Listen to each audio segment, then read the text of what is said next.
2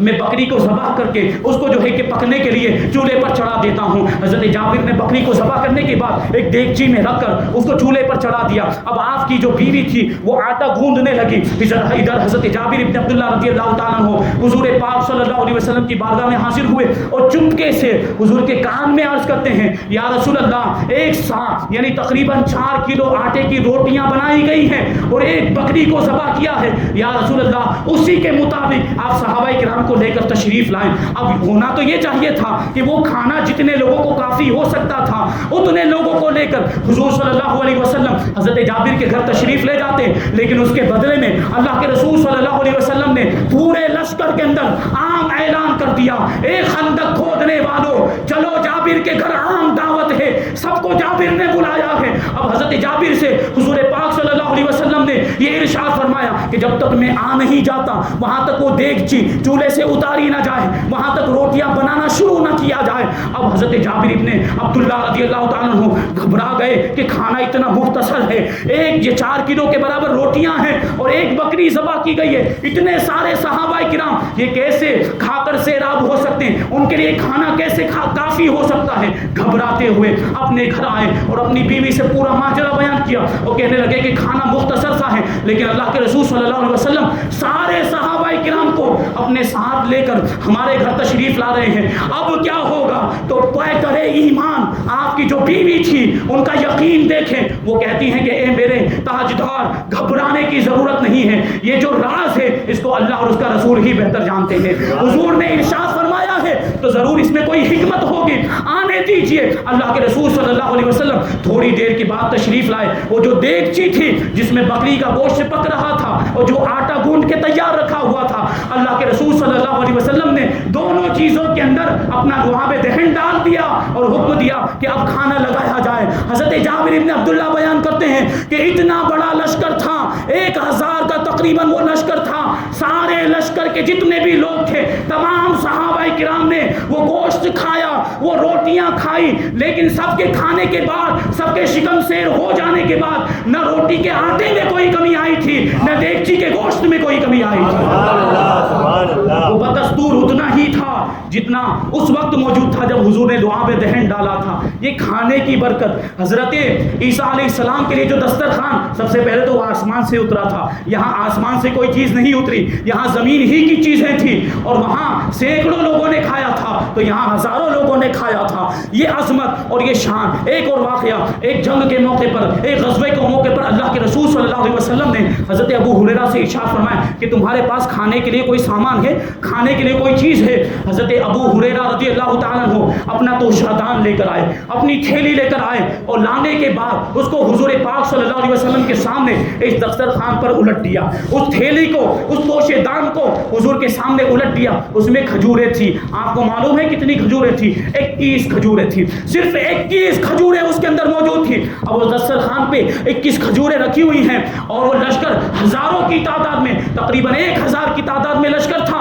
اللہ کے رسول صلی اللہ علیہ وسلم نے تمام صحابہ کرام کو حکم دیا کہ 10-10 کی تعداد میں آتے جاؤ اور دسترخوان پر بیٹھ کر کھجوریں کھاتے جاؤ۔ 10-10 کر کے صحابہ کرام آتے رہے اور کھجوریں کھاتے رہے، سب کا من بھر گیا، کھجوریں کھاتے کھاتے سب کا پیٹ بھر گیا، لیکن وہ کھجوریں اب بھی وہاں پر موجود تھی اور ان کھجوروں میں سے اب بھی کچھ کھجوریں وہاں پر موجود تھی۔ حضرت ابو ہریرہ نے جب دیکھا کہ اتنے زیادہ صحابہ کرام کھجوریں کھا چکے ہیں اور اب بھی یہ کھجوریں موجود ہیں، یقیناً یہ بڑی برکت والی کھجوریں ہیں، حضرت ابو ہریرہ نے کیا کیا؟ ان کھجوروں کو، بچی ہوئی کھجوروں کو لیا اور اپنے تھیلے میں ڈال دیا، اپنے توشادان میں ڈال دیا۔ اب اتنا ہی نہیں کہ صحابہ کرام نے اس سے کھایا، ہزاروں کی تعداد میں کھایا تھا۔ اللہ کے رسول صلی اللہ علیہ وسلم مزید ارشاد فرماتے ہیں، اے ابو ہریرہ، یہ جو تم نے اپنے تھیلے کے اندر یہ کھجوروں کو رکھا ہے تو اس کو چھپائے رکھنا اور اس میں سے نکالتے رہنا کھجوریں، اور اس میں سے نکال کر کھاتے رہنا، اور خبردار کبھی بھی اس تھیلے کو جھاڑنا مت، اس کو الٹ کر جھاڑنا مت، اس کو پورا خالی مت کر دینا، ایسے ہی کھاتے رہنا،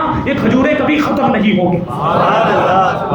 حضرت ابو ہریرہ بیان کرتے ہیں کہ اس وقت سے لے کر حضرت عثمان غنی رضی اللہ تعالیٰ عنہ کے دور خلافت تک میں اس میں سے کھجوریں نکالتا رہا اور کھجوریں کھاتا رہا، یہاں تک کہ 3000 سا یعنی تقریباً 12000 کلو، کتنی؟ تقریباً 12000 کلو کھجوریں میں نے اس میں سے خیرات بھی کی ہے، لیکن پھر بھی وہ کھجوریں ختم نہیں ہوئی اور وہ تھیلا میرے پاس محفوظ تھا۔ لیکن جب حضرت عثمان غنی رضی اللہ تعالیٰ عنہ کی شہادت کا جو زمانہ تھا، اس کا جو ہنگامہ ہوا، حضرت عثمان غنی رضی اللہ تعالیٰ عنہ کے شہادت کے موقع پر جو ہنگامہ ہوا اور جو افراتفری کا ماحول تھا، اس میں میرا وہ تھیلا کہیں پر گم ہو گیا۔ حضرت ابو ہریرہ کو پوری زندگی اس کا رنج رہا اور پوری زندگی اس کے غم کے طور پر، غم کے اظہار کے طور پر یہ شعر آپ پڑھا کرتے تھے کہ للناسی ہم ولی فی الیوم ہمان فقد جراب وقتل الشیخ عثمان، کہ آج کے دن لوگوں کو صرف ایک غم لاحق ہوا ہے اور مجھے دو غم لاحق ہوئے ہیں، ایک تو حضرت عثمان کی شہادت کا غم اور دوسرے میرے اس تھیلے کے گم ہو جانے کا غم۔ یہ اللہ کے رسول صلی اللہ علیہ وسلم کو اللہ تبارک و تعالیٰ نے ایسا معجزہ عطا فرمایا تھا، ایسے بہت سارے واقعات۔ وہ سوچیں آپ کہ کھجوروں کے اندر کتنی 21 کی تعداد میں کھجوریں تھیں، اس میں کیسی برکت ہو گئی کہ ہزاروں کے لشکر نے وہ کھجوریں کھائیں۔ اس کے بعد بھی حضرت ابو ہریرہ 25 سال تک وہ کھجوریں کھاتے رہے اور خیرات کرتے رہے، لیکن وہ کھجوریں کم نہیں ہوئی۔ یہ ہمارے آقا حضور رحمت عالم صلی اللہ علیہ وسلم کو ایسے معجزات، ایسی شان، ایسی عظمت اللہ تبارک و تعالیٰ نے عطا فرمائی تھی۔ ہم بڑے خوش نصیب ہیں کہ اللہ تبارک و تعالیٰ نے ایسے نبی کی امت میں ہم کو پیدا کیا، ایسی شان اور ایسا مرتبہ۔ اب ان کی شان میں گستاخی کرنے والے گستاخیاں کرتے ہیں، کتنے بدبخت ہیں، کتنے بڑے کمینے قسم کے لوگ ہیں اور بڑے ہی خبیث اور مردود لوگ ہیں، بڑے لعنتی ملعون ہیں جو ایسے عظیم الشان انسان کے بارے میں جو انسان کامل ہے، جس کے اندر اللہ تبارک و تعالیٰ نے کوئی عیب رکھا ہی نہیں، کوئی کمی اور کوئی خرابی رکھی ہی نہیں، ایسا عظیم رسول اللہ تبارک و تعالیٰ نے ہمیں عطا فرمایا۔ ہمیں اس کی قدر کرنی چاہیے کہ ہاں حضور رحمت عالم صلی اللہ علیہ وسلم کے امتی ہیں، ہمیں اپنے آپ کے مرتبے کو سمجھنا چاہیے کہ اللہ نے ہمیں کتنا بڑا مرتبہ عطا فرمایا، کسی اور نبی کی امت میں نہیں بنایا، ہمیں کافر نہیں بنایا، ایمان والا بنایا اور نبی کی امت میں بھیجا تو ایسے نبی کی امت میں بھیجا جو سارے نبیوں کے سردار ہیں، اور حضور کے قدموں کی برکت سے اللہ تبارک و تعالیٰ نے اس امت کو ساری امتوں کا سردار بنا دیا۔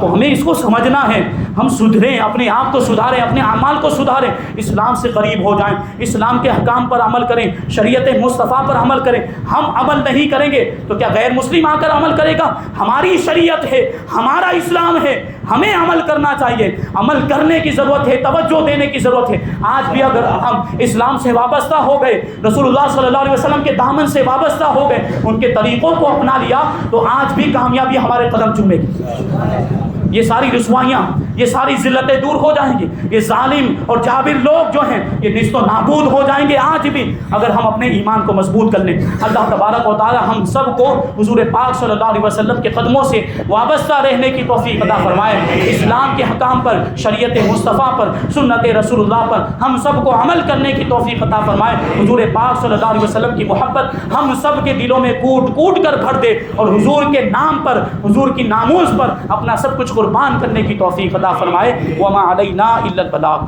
سنت ادا